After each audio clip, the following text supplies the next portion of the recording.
how many times that ad was shown divided by the number of times the ad was clicked, click-through rate. Hey there, JJ Reynolds here, founder over at Vision Labs. Break out your bevy of choice. I'll be sipping on this. You can sip on what you're sipping on. And we're going to be talking about click-through rate. This is commonly abbreviated to CTR, and it is a very unique metric that kind of guides a lot of conversations. There's a lot of predispositions around click-through rate, but I want to kind of show how we can use this number to guide decisions, how you can get to this number on different platforms, and then ultimately how you can think about rate, the R part of CTR, in relation to other things. So let's just get out of the way. Click-through rate, I believe, was like pioneered over by Google because they had ads that were running, and they would show ads, right? When Google was super easy and you had search, and I bid on the keyword of how to get rich quick, and that was the top keyword. How many times that ad was shown divided by the number of times the ad was clicked. Click-through rate.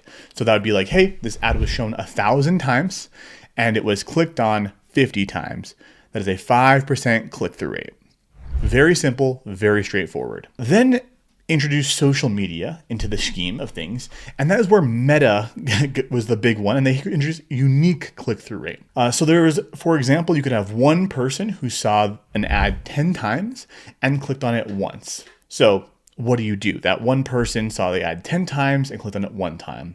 Unique click-through rate would be the number of people, users, who saw the ad divided by the number of users who clicked on the ad. This introduces a little bit more complexity into things because one person can see an ad multiple times or can see multiple ads, right? So we really have to start to get to the bottom of what type of click-through rate are we looking at and making sure that we're tracking that same click-through rate over time. So now we got that out of the way.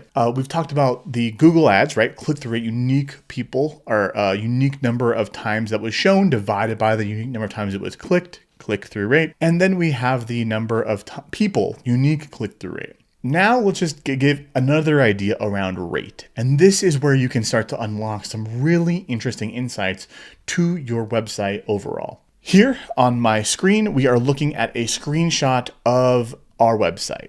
This is visionlabs.com/metrics over, and I believe we're looking at the lifetime value. This is an ad for a download. You can go to visionlabs.com/YouTube, grab yourself a copy of the data order of operations, and get your organization on track. This framework is super helpful, but it's an ad for ourselves. If you think of yourself as a publisher, regardless of whether your kind of content you're looking at, what is the click-through rate of your ads, your call to actions in your content? This is a question that people don't ask very often unless you're coming from a publisher background, but it is something that is really, really useful. So let's hop on over into our reporting. This is our actual agency website. Here's a breakdown of every single lead magnet. So we have our Looker Studio cheat sheet. We have the data order of operations. Get these at visionlabs.com/YouTube. And you can see here how many people saw them and people who then actually did the action. That's a conversion rate, right? So that's a little different than a click-through rate. But what you can also see here is the click-through rate of different sources to that content, right? So here we have the number of sessions generated by Google, the number of people who actually clicked to view our ads is right here, and then ultimately the number of people that generated. So if we look at our website as a publisher, right, we are a publisher, Vision Labs, what percentage of those people are making it to our actual content is viewed right here. So you might be like, that's really good or really bad, or any types of like feelings you have around that is viewable right there. Let me show you another way of viewing this. We can call it site efficiency of the click-through rate of the content into viewing your leads. So for example, this page right here, let me actually go to a better page. Right here. So the Looker Studio templates page, very popular page, has about a 7% click-through rate, meaning 7% of the visitors will actually click to view a lead. Click-through rate. You have the same idea for this links page. So if you go to visionlabs.com/YouTube, you'll be redirected here. I know I'm revealing how the sausage is made. And that click-through rate will be shown as 37%. So 37% of the people from that page will click through to view a lead magnet. That is remarkably low. We need to optimize that page. And it makes you wonder like what's actually being shown there. So that's how you can see different pages have different intentions. If you are a larger publisher, I'm talking like if you have thousands, millions of page views every single day, you need to look at this number very much.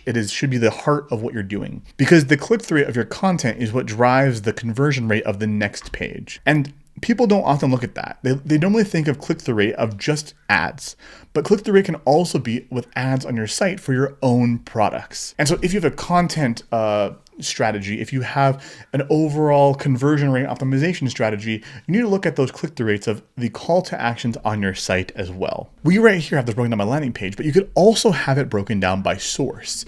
So how efficient is Google as a whole at getting people to click to view our leads right here, the leads impression. So the site efficiency here of Google, way less than something like YouTube.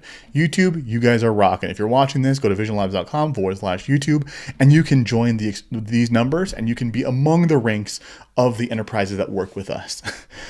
Same thing for active campaign, right? People are already on our list. There they are. And so overall, click-through rate, the takeaway here is that you can look at it as say, this is something simple. The number of people who look at the ads and then click on it.